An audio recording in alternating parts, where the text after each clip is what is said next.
I'm starting at a too high of a level. You are. Somehow. You are. I see. And so we would say that you are far enough down, and listen, there's no judgment in that. When we say far enough down, we're not saying you're inappropriate and therefore you're far enough down. We're saying the way life has touched you and the way you began and the first impressions that you got from adults that were around you and the way people viewed you. In other words, all we're saying is you picked up some vibrations that you've been continuing to carry around that on this subject clearly are not serving you. And it's time for you to take the bull by the horns, so to speak, and shift some vibration on that. So as you feel hopeless or as you feel despair, and we know you don't like any of those words, but it's sort of where the vibration is on it, we think that it would be beneficial for you to pick something that is higher on the emotional scale and give it some airtime and see what it does to you viscerally. See if it gives you any sensation of relief. The operative word is feeling some relief, feeling some relief, feeling some relief, feeling some relief. Now, you can change the subject and get happy on a lot of things.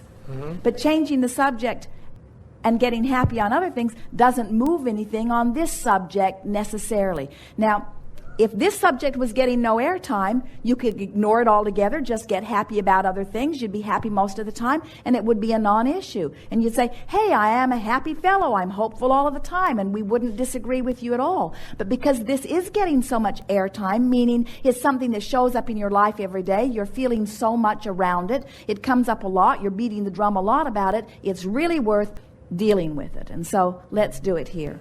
If we were standing in your physical shoes, and you may not be able to do this right now, we're going to take a stab at it and see, we would try to approach this subject of your financial well-being from a standpoint of getting angry just for a moment. Go for it and see if you can do it.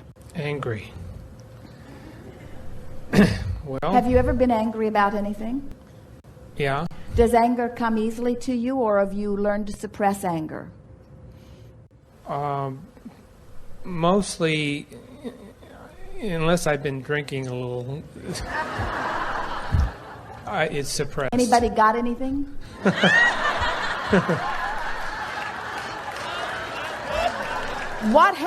What happens when you're drinking is that you lose that inhibition that makes you try to control the way you behave and cover up the way you really feel. In other words, that's why there are happy drunks and there are mean drunks, or there are angry drunks. Who you sort of are comes out where everybody can see it in an easier way. And so I can be both.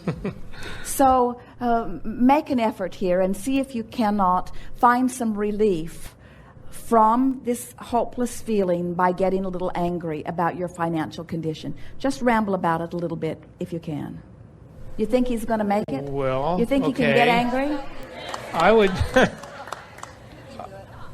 Angry? How long has this been going on? We don't want you to pretend to be angry. Even before I knew Abraham. Yes. Yeah. This has been going on pretty much my whole life. Sort of fed up with it, aren't you? I would say so. Yes. Yeah. And what is it that's been happening? Give it some specifics. I could make a bunch of money, and then some crazy thing would happen, and it would be gone. Stuff outside of my control. Taxes, IRS, stocks becoming worthless. Government rules and regulations preventing me from doing what I was going to do. It's just endless stuff like that. Did you say things outside of your control? So it would seem.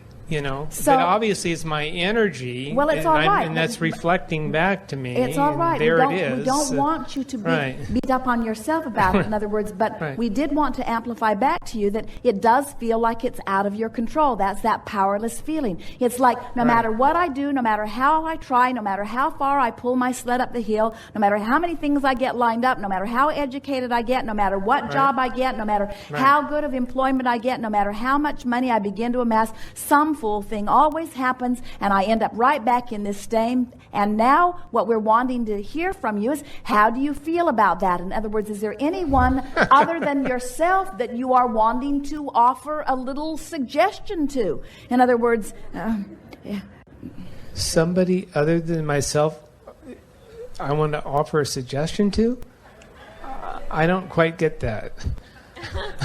Well, what we feel you is that you commonly you're quick to assume responsibility because Right. you've taken us at our word that you're the creator of your own experience. So when things don't go well, you say, well, I'm the creator of my own experience, Right. and I must be doing a rotten job or I'd be in a better place. And Right. as you turn That's that right. as you turn that anger toward yourself, it just perpetuates the feeling of powerlessness, because the vicious cycle is, I'm not doing a good job, I don't like the way it's turning out, I don't know how to do anything different, and so you're just sort of spinning there in that place that feels stuck. And so what we are suggesting is that you could if you could find some other entity, government always works well, if you could find some other entity that you could focus a little bit of your irritation toward, some tax law, some how about an ex-wife? In other words, is there anybody in your closet anywhere that you could focus upon and give yourself the life-giving relief of anger?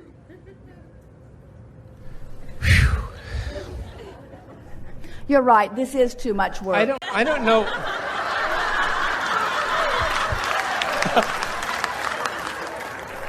It's far, far, far too much work. It should not be this much work. What we suggest to you is get a big bottle of something that has a lot of alcohol in it. And then try to get a brain hemorrhage. And then go to the hospital room and write your goal on the wall under the butterflies. Okay. And when you awaken in the morning, it will all have lifted off of you like a bad dream. I mean, okay. I've had my opportunities to be angry at all these various entities and stuff like that. But what we are saying, you see, here's the thing that you didn't know then that you know now. When you get angry, getting angry is a knee-jerk, self-survival, instinctual thing that comes over you. In other words, because you're not ever supposed to feel powerless. And when something has happened that causes you to feel powerless, innately, this thing rises within you that makes you feel better. It is like reaching for air. Literally it is. But if you don't do it on purpose, if you haven't chosen the angry thought on purpose, and you haven't said, I do feel better for having chosen this angry thought, then you have not received the benefit of doing it on purpose, and then you don't receive the benefit of regaining your power. And regaining your power is what is necessary in every incremental step up this emotional scale. In other words, when you say, here's how I feel, and it doesn't feel as good to me as I want, I choose to feel here, and I'm going to focus here until I am able to beat that drum long enough that I can naturally stay there. And then you get there and you say, I actually feel the relief of my effort. I actually feel the relief of my effort. In very short order, things will begin to flow into your experience that gives you the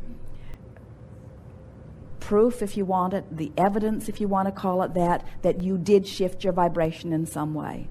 Getting angry and not doing it on purpose and not acknowledging the relief of it and not acknowledging the relief of it and acknowledging that you have deliberately chosen it and therefore you have regained your power, all of that is necessary before any of this is any good to you, you see. Okay. We are appreciating your willingness to take this time to work in this way about something, because it is a true feeling of being stuck, and it isn't easy to do with a room full of people, and you've helped others as well, and it is our promise to you that you're not in the same place that you were when you started, and now you know what to do about it. Yes. We are at the ending of this day. We will begin. What is unfinished here? Anything? We will begin with you when we return next tomorrow, and we are looking for another handful. Yes, here, stand if you will. Yes, right behind. Yes,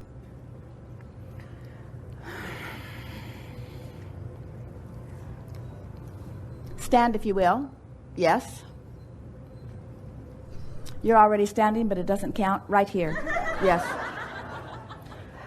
We have enjoyed this interaction immensely. There is great love here for you. We are complete.